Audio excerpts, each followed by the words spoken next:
Hello everyone, Chris England here doing my after Christmas review of the holiday handoff. Once again, this is a lot later than I usually try and do.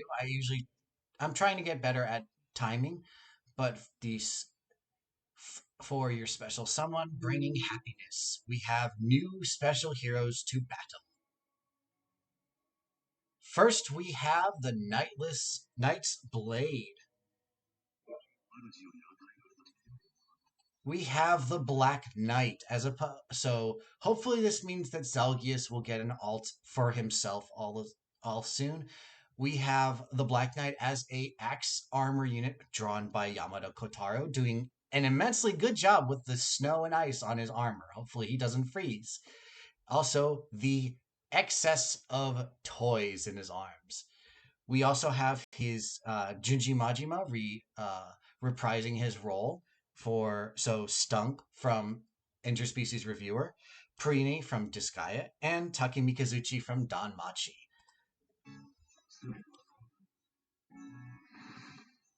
And as his kit says, he is the main bonus unit with Distant Dart, Black Luna, his exclusive skill, and the DR Far Save. We also have a brand new Tier 4B skill in the form of Special Fighter 4. So at the start of combat, if unit's HP is greater than or equal to 40%, during combat, the foe he gets cooldown count +1, the foe gets cooldown count -1 per attack, and then during combat, he cuts in half the effect of deep wounds, and if he does damage through a special, he recovers 30% of that dealt damage. So this is a very good skill because Black Luna can actively add a whopping amount of damage just because of that 80% minus to defense and resistance. Now, one thing that I would like to note is that every single version of Black Luna adds in resist, despite the fact that so far both the Black Knight and Zelgius are physical units. Now, this could be a fact that because it's based on Luna, they have to include it, or they are going to give him a magic version in the near future, which would be a very, very hopeful thing. Perhaps a legendary form using a tome. But we have his Solemn Axe as his weapon, with a cooldown cap -1. During combat, if HP is greater than or equal to 25%, he gets Spectrum +5, and if he's equipped with an offensive special, he gets bonus effects based on the foe's remaining HP. If there's 20% or more, the first attack deals 40% less damage. If it's 40%, he gives a debuff to the foe's attack and speed equal to 25% of the foe's starting attack -8 with a maximum of 10. And then if the foe's 60% or more, he just gets null follow-up. So, what do we have here? Distant counter effect? Okay. Special fighter giving him an auto Black Luna just by being attacked? Great. Foes having a harder time getting off their own specials? Great. Healing off of his own special? Great. Damage reduction? Great. Attack and speed debuffs? Even better. And then also having that null follow-up. Chef's Kiss. Very beautiful kit. Now, one thing I will say is that his kit does mean that he is going to be less valuable as battles go on and as damage is dealt, because it's going to be a lot harder to get the 60% mainly is the one that you're aiming for, since he does have a speed-based distant counter effect, so he is going to aim for higher levels of speed. But all in all, I'd say this is a very scary kit. This means that dealing with him in Lunatic is going to be a nightmare for some players, especially any new players who still don't have units to face off against him. Shkuf cool. As for our next unit, we have the Yuletide Dancer.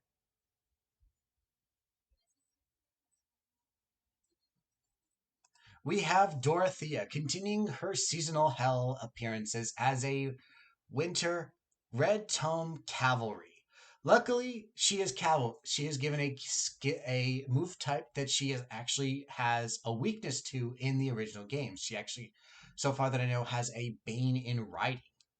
but we have illustration by Mikuro. We have Juri Nagatsuma reprising her voices. So we have Asuka Kokawa from Time Anime series. We have Chris from Epic 7, and we have Mabel and Lucetta from Octopath Traveler. So one complaint I will have about Dorothea is that she is the one of the main units that is currently still stuck in seasonal hell despite getting multiple alts. Whereas Grail has only one unit, so he's been stuck for 4+ years. Dorothea has been given 3 separate versions of herself as all seasonal versions. She has her summer version, she has her harmonic Plagian with Lene, and now her winter version. She has, I'm pretty sure, the second most amount of all the Black Eagles, yet she's stuck with seasonals only. At least with Hubert, Ferdinand, and Bernadetta, and as well Petra. All of them are in the regular pool. Caspar may not be in the regular pool, but he is a seasonal and he only has one. So the question that I have to ask myself is, why are they keeping Dorothea as a seasonal alt? Is it because they want to keep her behind that Fate Pass? Although the best thing is, if we do manage to get another Dorothea alt during the next year, that means we will have the Dorothea emblem will be completed by a normal unit. So hopefully that comes up in the near future.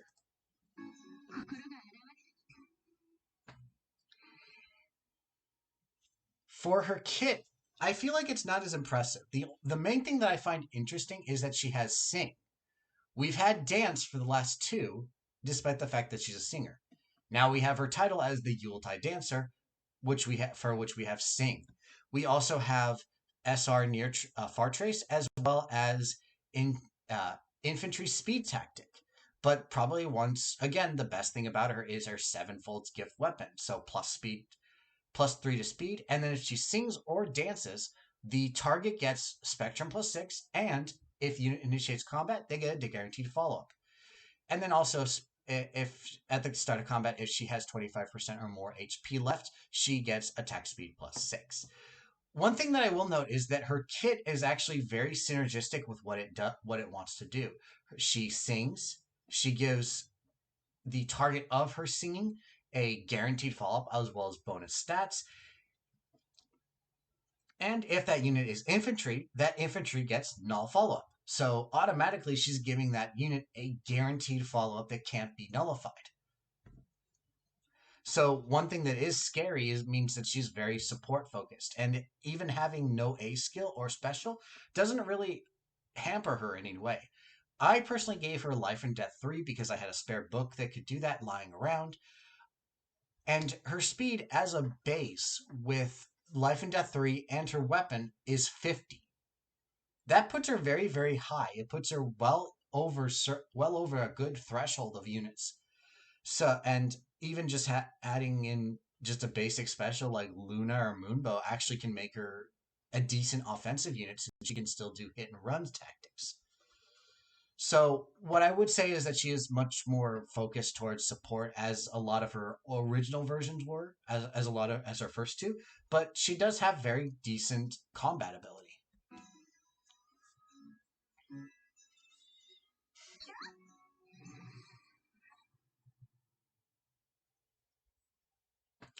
And now onto our 4-star focus. We have the Festive Helper in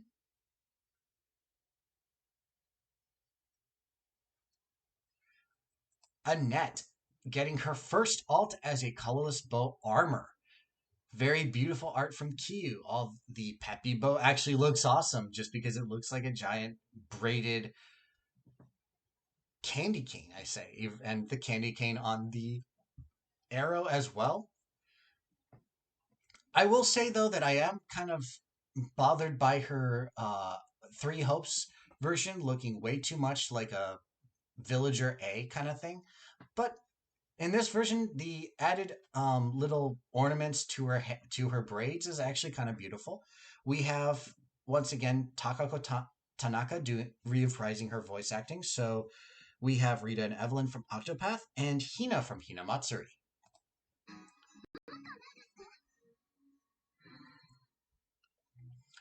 As of the 4-star focus unit, she does not have a extremely impressive kit, but we do start out with Moonbow, AR Ideal 3 as her 4-star skill, and then Crafty Fighter 3 as her 5-star skill.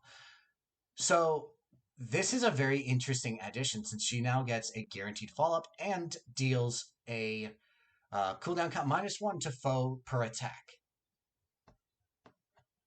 So, but she also comes with the Peppy Bow Plus, which is, of course, flying effective. And at the start of combat, if her HP is greater than or equal to 25%, she inflicts a attack defense debuff of 5, and the foe cannot perform a follow-up attack. We've seen a lot of these basic things with high speed, either high speed or low speed with guaranteed follow-up attacks. So one of the best things about this unit is, in general, the fact that she just has good stats. Her speed is her dump stat in many cases. But what you can easily do is trade out her current bow for Heath's Wyvern UE Plus, as having that speed debuff for her really doesn't matter since she has low speed anyways. And all it changes from most units can double her to almost all units can double her. And then also it just gives her 2 times attack or 4 times attack if she's still within range of her crafty fighter. I actually managed to get really lucky with her, and I decided, why not? I'm going ham on her kit. So she is a project for me as a focus. Hopefully they give us the ability to pull her as a regular pool unit. I know that they're probably not going to do that for some time, but we can always hope.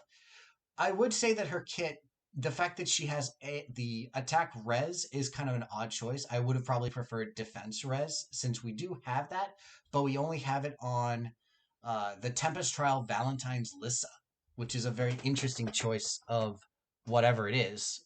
But I do think that she is a very good unit.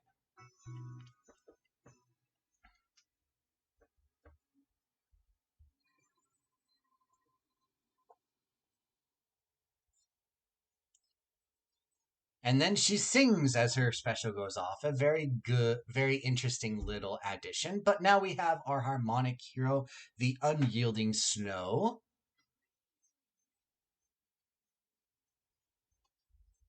We have Cordelia and Selena. Now, oddly enough, this could technically be considered a duo unit, but we are getting it as harmonic because we don't want to use Severa for this one. So Selena gets a support alt. Severa is still stuck in seasonal hell. So we have them as a lance flyer drawn by Sachi A. So we have a very interesting combination. We have Selena's shoulders completely bare while her sleeves are super puffy. And then the exact opposite thing for Cordelia with her having the nice shoulder armor, but her arms are bare. And then the gloves are also the opposite too. But the cape and the tree, very nice touches. We have for the voice actors Saori Seto doing the voice for Luna, reprising her role. So Graphia from High School D&D. We have Zelda and Sheik from Legend of Zelda Warriors, and Evergreen from Fairy Tail.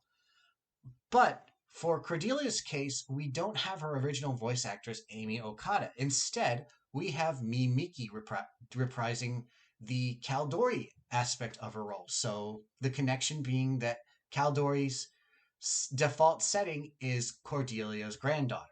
Interesting choices in and of itself, but I will say that I don't have any real preference. I don't, and also it's probably that they're trying to get newer voice actresses and actors into the game because it gets them started and it's a cheaper role. That's at least my guess as to why they swapped her out.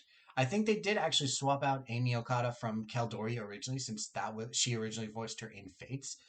But this is all just speculation.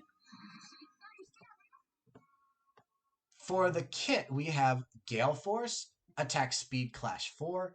We have the Flow Guard 3. We have a brand new hold in the form of Defense Res. But the main thing is, of course, her weapon, the inseverable Inseverable Spear, Severa being included, so at least it's partially our duo unit. We have the cooldown count -1. At the start of turn, if unit is within 2 spaces of an ally, the unit and any allies within 2 spaces get unit can move to an adjacent slot, move next to a unit within an ally within 2 spaces, and dual attack. And then if unit initiates combat or is within 2 spaces of an ally, during combat she gets attack speed +6 and gets a cooldown count +1 per attack. Dual attack is a take on the triangle attack we had with Bridal Catria, where if unit initiates combat, if unit is adjacent to another ally with dual attack, then they attack twice. So it adds a brave effect that we've seen before.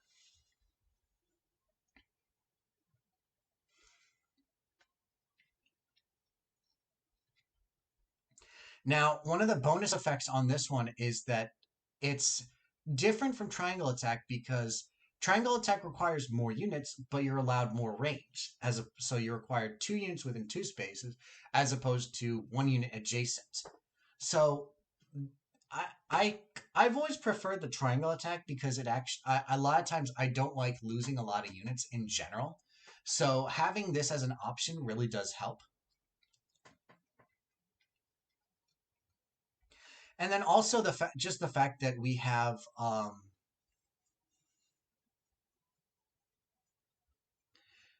another unit that has a skill that combos well with Gale Force. Automatically having that 4 cooldown count, changing it to 2 hits, and you automatically activate it, as long as the opponent doesn't have any kind of uh, cooldown count minus. I will say, though, that having the defense res hold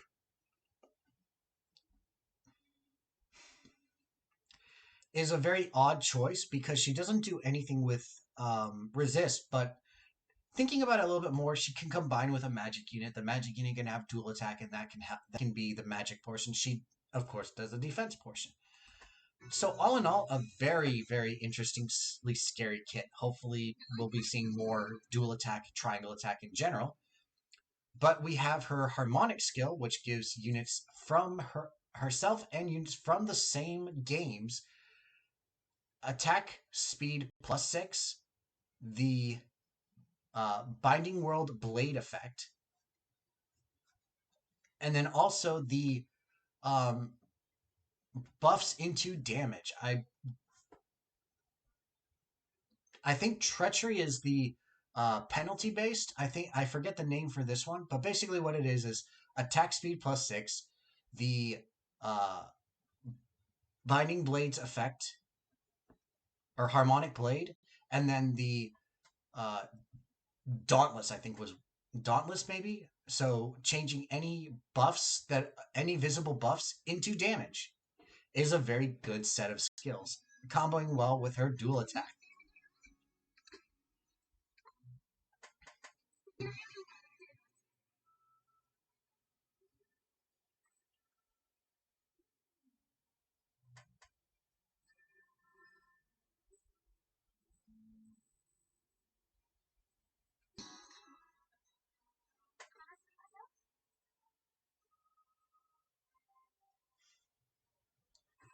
Then we have our new story, the holiday handoffs. And then for our Tempest Trial unit, we have Bruno as the Masked Reveler. So we have art done by YK as a Green Tome armor unit. So we have 3 separate armor units, 1 flyer, and 1 cavalry. So no infantry for this round. We have Miki Shinichiro reprising his voice roles. So Lock on Stratos from Gundam 00, one of my personal favorite roles that he has.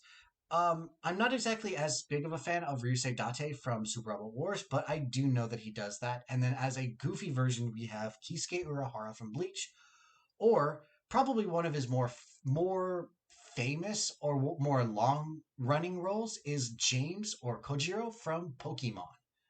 So once we have relatively new, been there for a long time, relatively new, and veteran. at least from probably what I've researched. So he does come with Peppy Cane Plus. So it's the exact same, it's the magic version of Peppy Bow, where at the start of combat,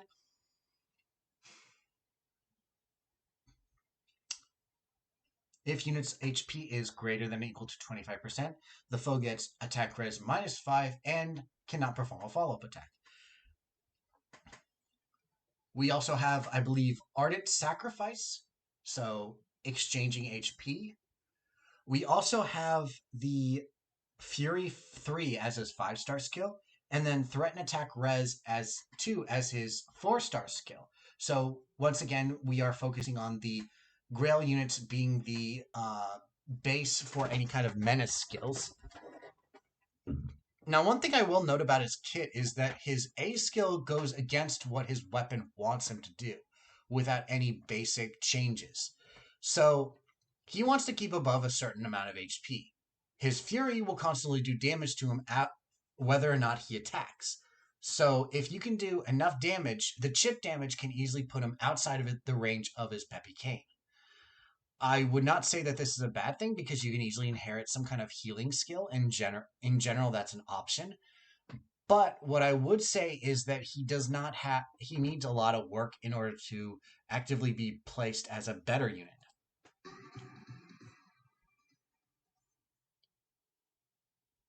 And you all know the drill. The entirety of the banner is a seasonal, so 1 spark is required for Fade Pass. Wait. Hold up. So we can do this 3 times without a Fade Pass. So we can do 120 summons and guarantee all but 1 of the units in this banner. So you can do it at 40, 80, and 120. So as the animation shows, they go by Cordelia, then Black Knight, and then most likely Dorothea. So while I would say that Cordelia would be the best choice because she is a harmonic unit and has more value, I think for beginning players, it's just better to aim for the Black Knight because of the fact that the Black Knight has a very good basic kit. His kit feels way more like it's trying to be better. So what you could look into is the fact that he has distant counter, he has far save, he has a tier 4 B skill, he has a weapon that has multiple effects that are good against high HP foes, and then he also has his preferred special that does lots of damage. So I would put him over Cordelia only because Cordelia feels like Cordelia's kit is very good, but I feel like this one's a little bit more for veteran or at least players that are used to the play style of this game, as opposed to what they already have. So, like in this case, what I would probably recommend is Black Knight first, then Cordelia, then Dorothea would be set third, just because she's a support unit or a more support focused unit. Don't get me wrong, she is very good at doing battle.